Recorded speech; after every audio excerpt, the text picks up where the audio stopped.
refrigerator hums in the dark like a machine standing guard, steady, confident, almost comforting. It promises safety without ever explaining the cost. Inside, meat lies wrapped in clear plastic, glowing softly under white light, stamped with dates that feel precise, authoritative, unquestionable. This is what modern freshness looks like. Clean, silent, controlled, and yet the clock is already running. Not in weeks, not in months, in days, sometimes hours. A faint sourness appears where nothing should change. Moisture gathers, colour dulls. Decay does not crash through the door. It slips in quietly, disguised as normal. Now pull your mind away from this machine-lit kitchen and place it somewhere older, deeper, colder. Beneath a medieval town, under stone and soil, there is a cellar where time behaves differently. The air is cool and still. Salt hangs faintly in the darkness. Meat rests on hooks, darkened, hardened, altered by months of waiting. Winter arrives, then another. The meat remains. It does not pretend to be fresh. It survives. That contrast is not comforting. It is unsettling. Modern systems teach us that food safety comes from speed, packaging, and uninterrupted power. Medieval people lived with none of that. They lived with hunger close enough to study it. They understood that decay is not an enemy you defeat with cold alone, but a biological process you must interrupt at its source. Moisture feeds rot. Warmth accelerates it. Time makes it inevitable unless something fundamental changes. Medieval preservation did not delay decay, it redirected it. Meat was transformed deliberately, pushed into a state where bacteria could not thrive. The result looked harsher, darker, less appealing to modern eyes, but it endured. Today, meat is kept visually unchanged as long as possible, even while the conditions for spoilage remain intact beneath the surface. Refrigeration slows life, but it does not remove it. Plastic traps moisture. Cold negotiates with bacteria instead of defeating them. The food looks safe right up until it suddenly isn't. This illusion of freshness shapes how modern society thinks about security itself. We trust appearances. We trust dates. We trust systems we do not see. Medieval preservation offered no illusion. Salted meat announced its age, its hardness, its resistance to time. Safety was not hidden. It was obvious. When modern food fails, it feels like an accident. When medieval food failed, the cause was visible, local, understood. That difference matters because it reveals a deeper fragility. Modern food lasts only as long as electricity flows, and logistics remain perfect. Medieval food was built for interruption. If this kind of forgotten knowledge matters to you, make sure you're subscribed. We dig up what modern systems buried, because once you see how quickly modern freshness collapses, it becomes impossible to ignore how thin that promise really is. And once that illusion cracks, the question is no longer about taste or tradition. It becomes about control over time itself. But to understand why medieval meat endured while modern food decays so quickly, we have to confront the one ingredient modern kitchens treat as optional, but medieval survival treated as absolute. Salt looks harmless now. It sits in shakers, dissolves instantly, disappears into food without resistance. Modern kitchens treat it as flavor, something optional, even suspicious. But centuries ago, salt was power. It was insurance against hunger, against winter, against time itself. The moment an animal was slaughtered in the medieval world, a race began. Not a symbolic one, a biological one. Warm flesh invited bacteria immediately. Moisture fed them. Hours mattered. Delay meant loss. There were no trucks arriving tomorrow. No cold storage facilities to correct mistakes. So medieval people acted decisively. Salt was applied not gently, but aggressively. Meat was rubbed, packed, buried, layered until water bled out of the flesh, and with it the life bacteria required to survive. What remained was not fresh, it was hostile. This was not superstition or tradition preserved blindly. It was applied chemistry, learned through consequence. Salt creates osmotic pressure that pulls moisture out of cells, including microbial cells. Without water, bacteria cannot metabolize, cannot reproduce, cannot rot meat from within. Medieval people did not need microscopes to understand this. They learned through survival. They saw which methods lasted through winter and which ones failed halfway through. Over generations, the process became refined. Salt concentrations were adjusted. Curing times were learned by feel, smell, and texture. The goal was not delay. The goal was transformation. Once cured properly, meat crossed a threshold where rot struggled to return. Now compare that to modern preservation. Meat is chilled quickly, wrapped tightly, and kept moist. The refrigerator slows bacterial growth but preserves the environment. Bacteria prefer. Plastic seals in water. Cold becomes a negotiation, not a solution. The meat looks unchanged, pink, soft, familiar. But biologically, nothing fundamental has shifted. The same organisms remain present, waiting. This is why modern meat spoils suddenly. It does not slowly harden into safety. It collapses. Medieval salting left no such illusion. Meat changed visibly because it had to. The hardness, the darkening, the loss of softness were signs of protection, not failure. Modern systems avoid heavy salting because consumers associate it with age, harshness, inconvenience. Medieval systems embraced those qualities because they signaled control. Low moisture meant stability. Stable environments meant predictability. Predictability meant survival. Salt worked alongside airflow, temperature, and time, not against them. No electricity was required. No constant monitoring. Once cured, the meat simply endured. This reveals something unsettling. If salt could halt decay for months or years without machines, then modern spoilage is not an unavoidable fact of life. It is the result of choices. Choices favouring appearance over durability, speed over resilience, comfort over control, and once that trade becomes visible, it forces a harder question. What other systems did we weaken when we decided that convenience mattered more than endurance? Modern kitchens glow with light and hum with machinery, yet they fight an invisible enemy they barely understand. Temperature swings minute by minute, doors open and close, condensation beads on plastic, moisture lingers where it shouldn't. Food safety is enforced by motion and electricity, not stability. Now place yourself beneath a medieval town, below footsteps and weather, where stone walls hold the earth's cold like a secret. The air is dim, mineral, and slow. Sound dies quickly here, so does chaos. This is where preservation truly happened. Not in isolation, but in partnership with architecture itself. Medieval cellars were not storage rooms, they were instruments. Buried beneath soil and stone, they maintained steady temperatures year-round, immune to daily heat and cold. Air moved gently, not enough to dry meat into ruin, but enough to prevent dampness from settling. Darkness kept insects away. Smoke from hearths above infused beams and ceilings, adding another hostile layer to pests and microbes. Every detail reduced risk without consuming energy. Salt worked because the environment allowed it to finish its work. Meat dried slowly, moisture escaped, texture changed.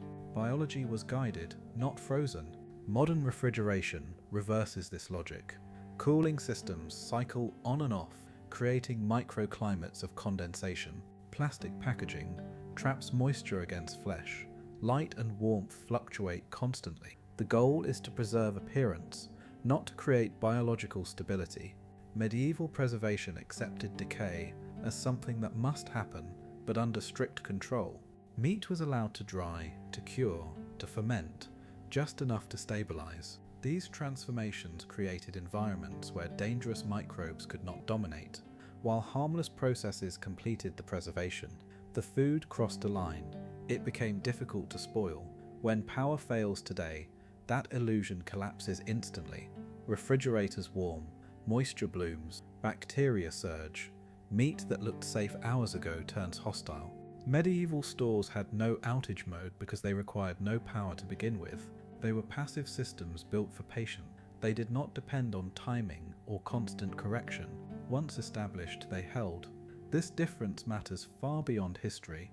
It exposes how modern life depends on uninterrupted systems that leave no margin for error.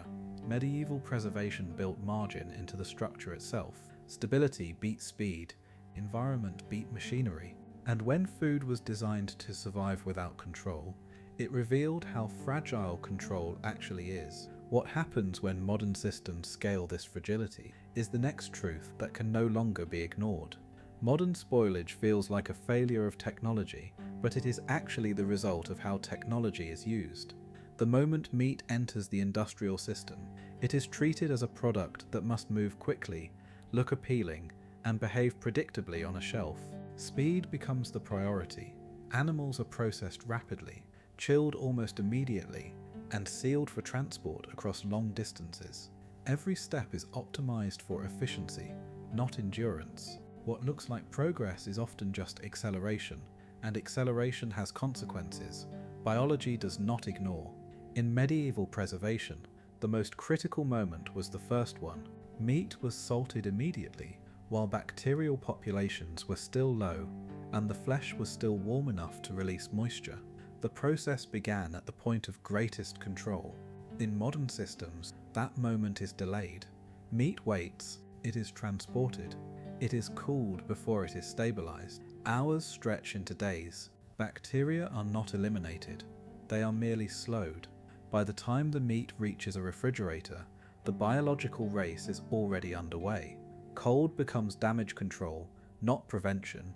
There is also the modern obsession with tenderness. Softness is marketed as quality. Juiciness is celebrated. But moisture is not neutral. Moisture is fuel. Medieval diets accepted toughness because toughness meant dryness, and dryness meant safety. Modern systems reject that trade. Meat is engineered to retain water, to look fresh longer, even though that water creates the perfect environment for microbial growth. Additives are introduced to mask spoilage rather than prevent it. Color is stabilized. Smell is delayed. The meat appears safe until it suddenly is not. This is why expiration dates keep shrinking, while technology grows more advanced. The refrigerator does not stop decay. It stretches the illusion of control. When that illusion breaks, spoilage feels abrupt and unpredictable, because the system never crossed the biological threshold medieval preservation aimed for.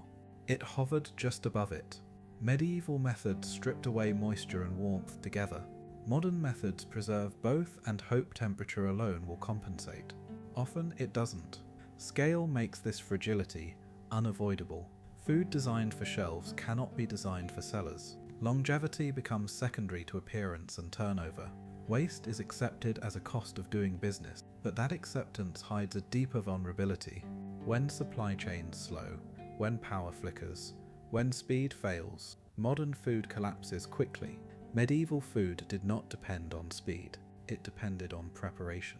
Once this trade-off is seen clearly, modern food security no longer looks stable, it looks brittle, and brittleness, once exposed, spreads faster than rot itself.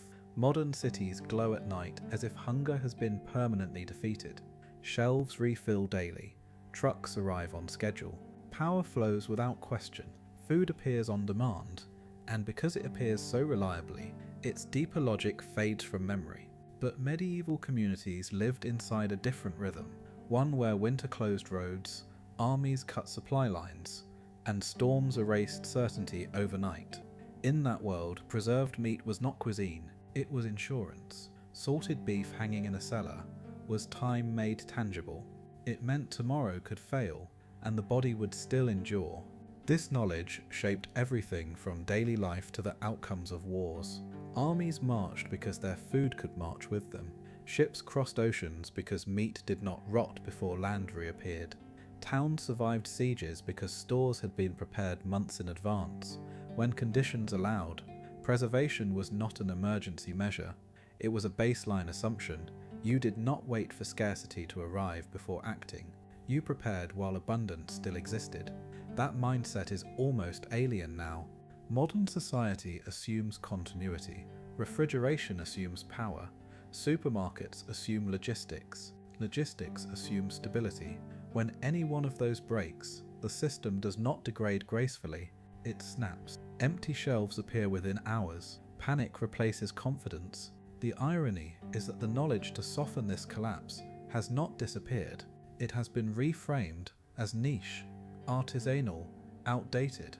Cured meats are sold as luxury items, stripped of their original purpose. The survival logic beneath them is rarely discussed because it contradicts the promise of modern convenience. In emergencies, this difference becomes stark. Frozen food depends entirely on electricity. Refrigerated food buys time, not safety. Salted and cured foods, by contrast, require no grid, no fuel, no resupply. They wait. Medieval preservation created independence from timing itself. That independence reduced fear. Hunger was still possible, but it was predictable. And predictability is power. What has been lost is not just a method, but a relationship with risk. Medieval people assumed systems would fail. Modern people assume systems will hold. One builds resilience, the other builds confidence until confidence collapses. This is why ancient preservation knowledge feels uncomfortable when examined closely. It exposes how little margin modern life allows itself. And once that margin disappears, the question is no longer historical. It becomes immediate. What happens to a society when speed is no longer available as a solution? Modern food is designed to reassure before it is designed to endure.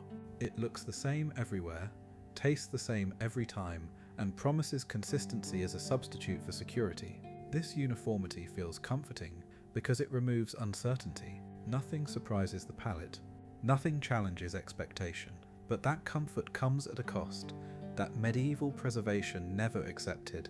In the past, meat tasted of time because time had been allowed to act. Each cellar, each season, each animal produced a slightly different result. Variation was not a flaw. It was evidence that the process was alive and responsive to reality. Salted meat did not pretend to be fresh. It announced its transformation openly.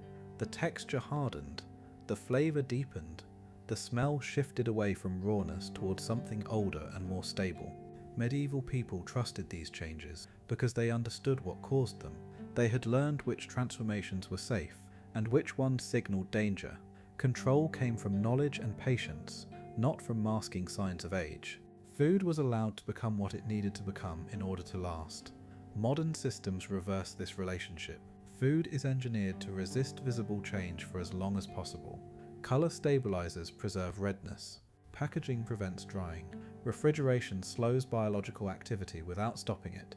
The result is food that looks young while aging invisibly. When spoilage finally breaks through, it feels sudden and shocking because nothing warned us. Medieval food warned constantly. Its appearance told the truth about its condition. This difference explains more than spoilage. It explains anxiety. Modern food safety depends on constant monitoring, dates, labels, and trust in systems we cannot see. When something smells off, we feel betrayed. Medieval preservation replaced trust with observation. You felt the hardness, you smelled the salt, you knew where the meat came from and how it was treated. Safety was sensory, not institutional. Control today requires uninterrupted input, power, transport, regulation. Medieval control required restraint, time, acceptance. The science behind both approaches is the same. Water enables decay. Bacteria need warmth and nutrients. The difference lies in whether those facts are confronted directly or postponed behind machines. When food is allowed to transform, it stabilizes. When it is forced to remain unchanged, it becomes fragile the moment control slips. This is why modern food feels safe only when everything works. Medieval food felt safe because it could wait, and that distinction forces a deeper question about what we mean by quality. Is quality the appearance of freshness, or the ability to endure reality? The answer leads directly to what was quietly abandoned when convenience became the primary measure of progress. The disappearance of medieval preservation knowledge did not happen overnight. It faded quietly, the way skills often do when they are no longer demanded by daily survival. As machines entered the kitchen and abundance replaced scarcity, patience began to look unnecessary. Salt cellars were sealed. Smokehouses fell silent. Refrigeration promised freedom from planning, from waiting, from thinking months ahead. Food no longer needed to endure time, only the short journey from store to table. And with that shift, something fundamental changed in how risk was understood. Ancient systems were personal and decentralized. Each household bore responsibility for its own survival. If meat spoiled, the cause was known. Too much moisture, too little salt, poor airflow. Failure was visible and instructive. Knowledge accumulated because mistakes were costly and unforgettable. Modern systems hide these lessons behind distance and scale. When food spoils now, the cause is abstract. A shipment delayed, a temperature breached somewhere upstream. Responsibility dissolves into logistics. The individual learns nothing, because there is nothing to observe. Convenience reshaped expectations. Food became something that arrives ready, safe by default, guaranteed by unseen systems. Trust replaced understanding. Labels replaced senses. Expiration dates replaced experience. This worked as long as everything remained stable. But stability is not a law of nature. It is a condition that must be maintained continuously. Ancient preservation assumed interruption. Modern preservation assumes continuity. One prepares for failure. The other denies it until it arrives. This trade altered more than food. It altered behavior. Planning ahead began to feel excessive. Storing food felt outdated. Skills that once meant survival were reframed as hobbies. Meanwhile, dependence deepened. Power grids, transport networks, and refrigeration chains became silent pillars, holding daily life upright. When any one of them falters, the collapse feels sudden only because the fragility was hidden. The medieval system did not prevent hardship, but it reduced panic. There was food that could wait. Time was not an enemy because it had already been negotiated with. Modern systems postpone that negotiation until the last possible moment, and when time finally asserts itself, there is little room to respond. The uncomfortable truth is not that medieval people were wiser, but that their solutions were more honest. They acknowledged decay, scarcity, and failure as inevitable. They built around those realities instead of masking them, and that honesty may be the most valuable thing lost in the pursuit of convenience. Because once honesty is removed from a system, collapse becomes not just possible, but sudden.